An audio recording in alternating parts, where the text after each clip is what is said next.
It is showtime. Hello again, and welcome to another episode of the Fun Fans Podcast. I'm waiting on Instagram to pop up so I can click it on Instagram, go live. Here we go. Added a few seconds to our intro as we've had Instagram going live here. But I'm your host, James Dillard. With me, as always, my co-host, Bailey Jackson. How you doing, B? I'm good. We'll talk more about the disappointment of yesterday in just a little bit, but and it stopped raining, so that was good. Yes, we saw some sunshine today. We're going to have a great show. I can just feel it. And we're definitely going to talk about that Clemson basketball game. And that part's going to be great. We're going to do a Fun Fans look at some fan comments about the Clemson Duke game from the internet. But first, the Fun Fans are a proud part of the Fanboys Fangirls Sports Podcasting Network. If you're a true sports fan, the Fanboys Fangirls is perfect for you. Find various nationwide podcasts and other sports media at thefanboys.com and on all forms of social media. The Fun Fans Podcast is the official podcast for Clemson fans. And don't forget, if you like things and other items that are just delicious, you can check out Reuben's Food, Sports, Spirits, and Catering, 1083 Batesville Road in Greer, South Carolina, and 11028 Anderson Road in Piedmont, South Carolina. Find them at ReubensC.com. Reuben's is simply a great place to eat for all sports fans, especially Clemson Tiger fans. That's right. I was there yesterday to watch the Clemson Duke game.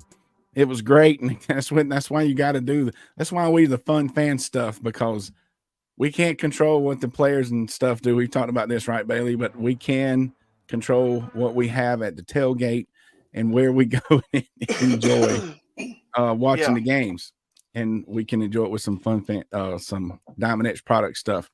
Also, a sponsor. All right, real quick. This might just be a normal part of every show. Apparently, we have started one of the best gymnastics programs. This has got to be the best start to a starting program ever. We won another meet. It was a conference meet. So, yeah, they keep on. I think flipping. she utilized the transfer portal. Excuse me. Year one, and got some freshmen in too. But I mean, that's great. Yeah, it's awesome. All right, but let's get to the real discussion, as everyone's been waiting to hear what Bailey and James have to say about this game yesterday. So I'm just going to be real. And normally, Bailey does most of the talking about basketball, but it's not like, I'm as educated as most other fans about basketball. Duke was on fire there for the majority of they had one player score like 40 points, right? He stepped Yeah, he's really good. Nailing threes. And I mean, they were on fire. We're down by 10 points, about halfway or in less than 10 minutes to go in the whole game. We're down by 10. No. Wasn't it about that time? No, we didn't go. We weren't down. We were down 10. We were down 6 at half, and it didn't get any. It might have gone to 10 for one possession. Yeah. But that was about the midway, and giving our players credit, them being on fire kind of let up a little bit as we talked about how basketball goes, and we started lightening up a little bit. We came back and made it a really, really close game. So then we turned the ball over 4 times in the last like 6 or 7 possessions, and I didn't like those calls any more than any other Clemson fan. But in my opinion, just being honest, they were consistent calls. And when I say consistent way the refs have been that game, they've been calling that kind of mess on us, but not on them. They've been doing it the whole game. We can't, you're not going to get anything different at the end of the game. Okay, you said on us, but not on them. Yeah. Okay. Fairly consistently the whole game. I mean, there's always. You finish your thoughts, and then I'm going to go into mine, and I. But I'm not blaming the ref. My point is they were consistent. I don't think that the team or the fans, the team's definitely not expecting to either get calls or not get calls. They can't be. You can't play like that, right? You cannot expect to get calls when you go up at I-85 in the North Carolina. That's a fact. Well, and that too, that's the other part. And I don't know, the kids playing, they hadn't watched this stuff for 30, 40 years like we have. And it's like you just know that you have to be. Grayson Marshall posted, you have to be up by 10 in Tobacco Road. Yeah, so when we were up at the end of the game, I was not comfortable. I no. was standing in front of my television. I probably get more into watching, I don't yell or throw stuff at the TV. I have plenty of buddies that do that. Yeah. But I was like, that we are up, but it's not comfortable. Mm-mm. And then let me back up. All right, back up. Your turn. I'm going to say that as a coach of 27 years, referees don't win and lose games. And in a 1-point game, you can go back and look at different things that happen throughout the game, and you can say that's the 1 point. That's the Correct. 1 point. That's the 1 point. So I don't want to seem like I'm definitely not blaming the officials, because even though we had a technical foul early, and literally all he did was it was not disrespectful. It was not unsportsmanlike. You know the difference in that. And as a referee, you should probably know the difference. If he had grabbed it and said something and stuck it in his chest, that's one thing, but that's 1 point and they got the ball. Yeah. All right. So, and then, do you have that picture of Ian Shefflin ready to pop up right now?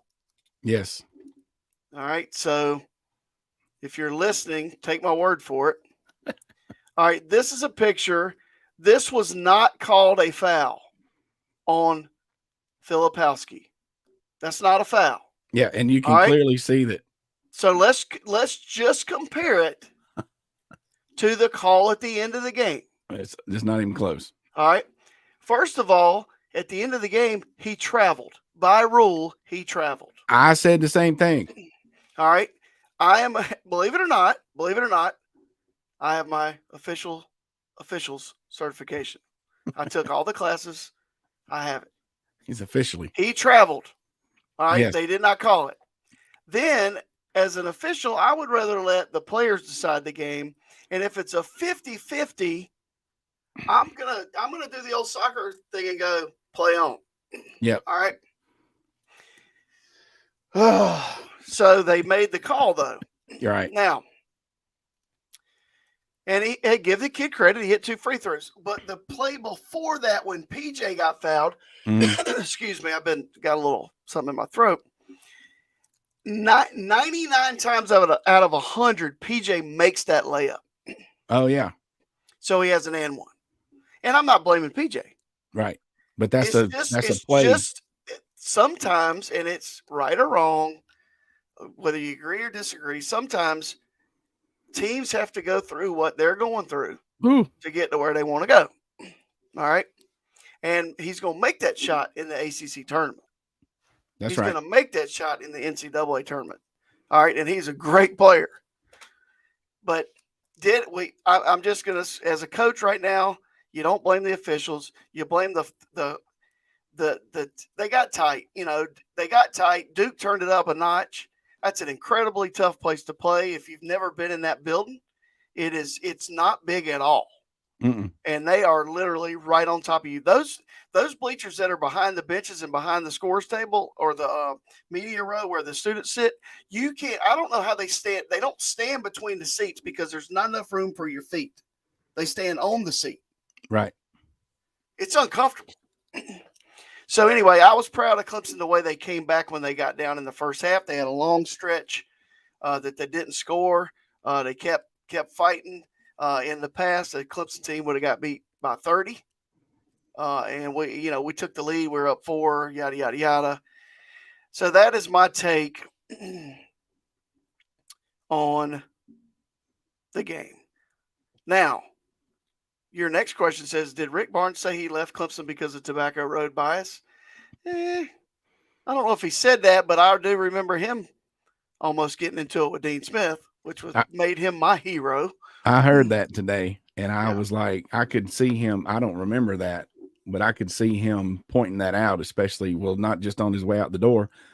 And I definitely remember him jokingly, like he was about to take off his blazer when they had called so many fouls on Clemson that we didn't have but 4 players to put on the court or something to that effect. That is was correct.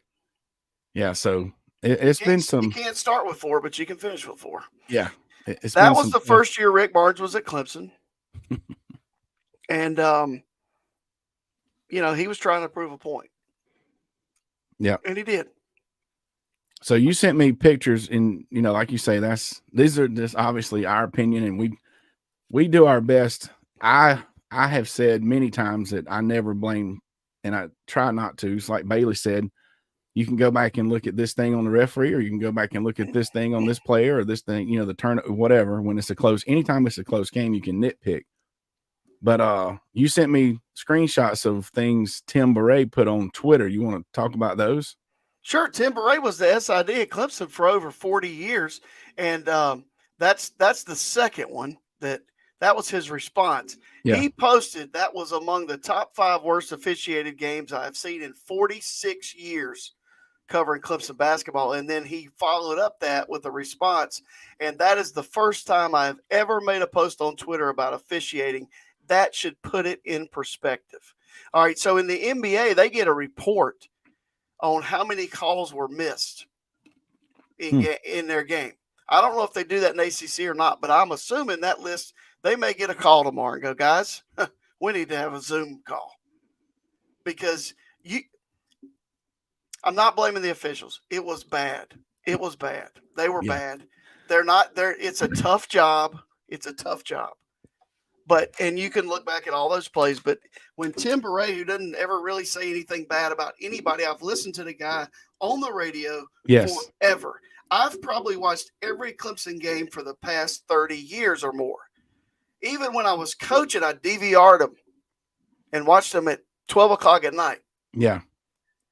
He's going to go out of his way to keep his emotions out of it and be professional and et cetera, et cetera. But like he said, it was just, and it's worse. Schieffelin got 3 called on him that were nowhere near as egregious as what he got hit in the face with. Yeah. Man, I'm tired now. It's worse when it's a close game. It's one thing, like you said, if we're getting blown out, it still matters. It's still aggravating, but it seems it's harder to control your emotions when it's like, we have a team that could beat that team. We really could. We did. Yeah. Okay. So anyway, but it's a loss in the loss column. It's okay. It's in the L. I got an argument this week with a guy about Brownell. Come on, man. I don't know what we can talk about that later, but you talk about how rough it is to be an official. Maybe what the officials need is a little W energy. They probably could have used some. Get a little pep in your step. Stay focused on both sides of the court. Similar focus. Go to w.gg and enter promo code FUNFANS for your 10% off of your Jitterless energy drink. Nobody needs to be drinking coffee for your energy. Drink some refreshing Dubby, pick your flavor, all kind of stuff. I was devastated.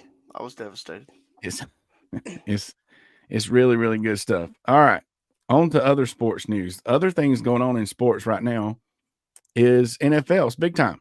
It's not a professional show. It's not an NFL show. We're a fun fan show. But pretty much every sports fan, it starts, whether they've been paying attention all season or not, they start paying attention to NFL playoffs. And today is Championship Sunday.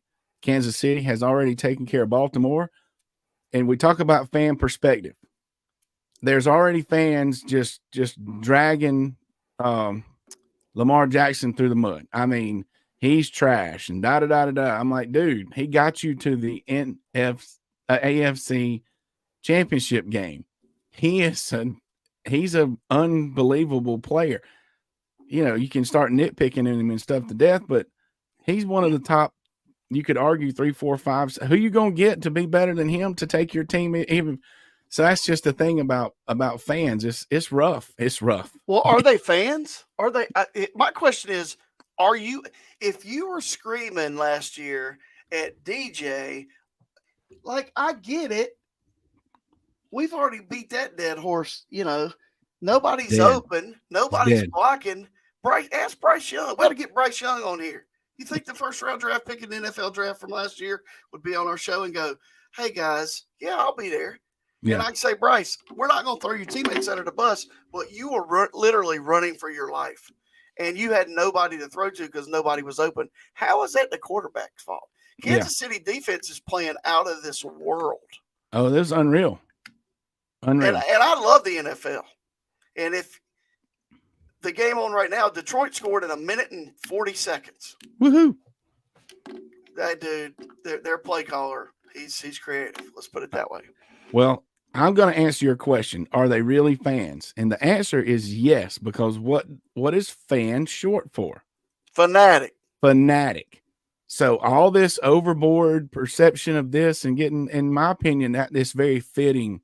If it don't hurt your heart when Clemson loses to Duke, however, whichever direction your rant takes, I think it's a fan. I think you're a fan. You might be a little bit slightly obnoxious, can't keep it in perspective fan, but I'm gonna say you're still a fan. This is a fan. Woo, you're a fan. So you're my love for Clemson is unconditional. Yes, you're fanatical about, but I'm not Clemson. Fanatical about blaming everyone. Yeah, you don't express it in such a way. It's crazy, man. And it's out of control. The game is on the San Francisco and Detroit. Now, none of these, that's another fan perspective. So I'm watching the intro, and did you see the intro Fox did? And they were showing the fans at the two different parties, the Detroit and San Francisco. I sat down when it kicked off, so I missed that. I try to miss all the pregame. Well, it was great. And it's exactly what we're talking about. And they expressed it perfectly. They put the San Francisco fans at the party, at the chant, and they're like, if we don't win this one, we're gonna have to do something about old so and so, the coach or the Purdy or whatever. Right. So it's like, but then they go to the Detroit party and it's like, it's the best day of my life, win or lose. It's a completely different perspective on being in the same place. So because they've played in 4 out of 5 of the championship games. San Francisco correct, and that's the whole thing. And I hate to say Clemson fans are spoiled, but when you hear Clemson fans are spoiled, I mean that's why you get used to something, and that's what you're used to. So, and I don't want to hold it against. That's how they're expressing their fandom. The Detroit fans right now are crunk, just being there. Here's the thing. If they win this game, win or lose, honestly, next year will be different.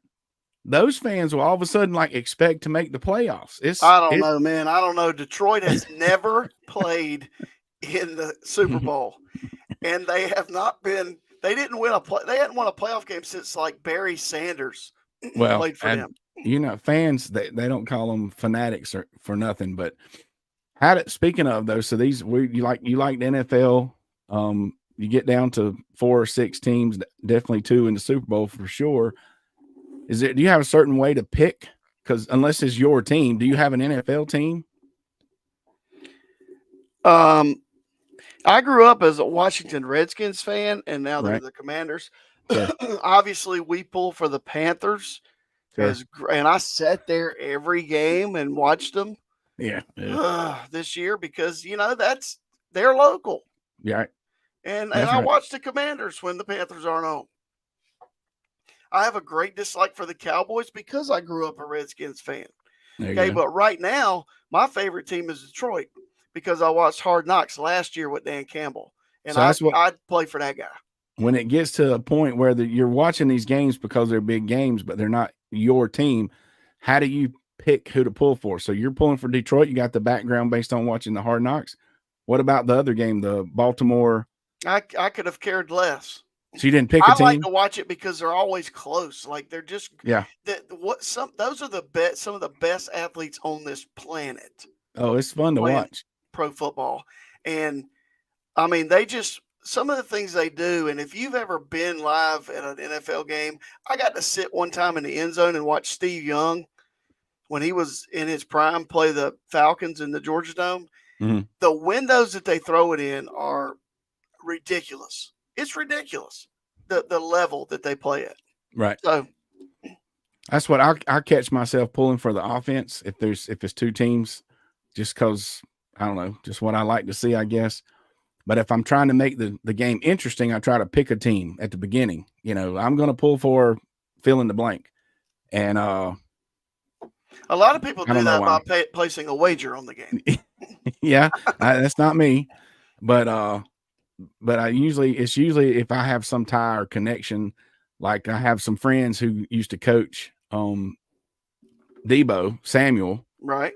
when he was at Chapman. Right. So it kind of makes me I would like to see him be successful. Even I don't know him personally, but a friend of a friend or whatever. But I'm like you, I'm pulling for Detroit because I would like to see them win a championship of some fashion in my lifetime. Underdogs. I like underdogs. Underdogs are good too. So, all right. So how that could be, we used to do a question of the week. We might need to do a thing about the Super Bowl, which is 2 weeks away. We could do a thing about how we're going to pick who we're going to pull for. And we got a little surprise maybe coming up for that show in 2 weeks. Sure. So that one, that's I'm always pull for the halftime show. That's right. Without a doubt. And all right, speaking of pulling for some stuff, pull for the fun fans. And we're going to post these. I didn't do a good job, but they're up there.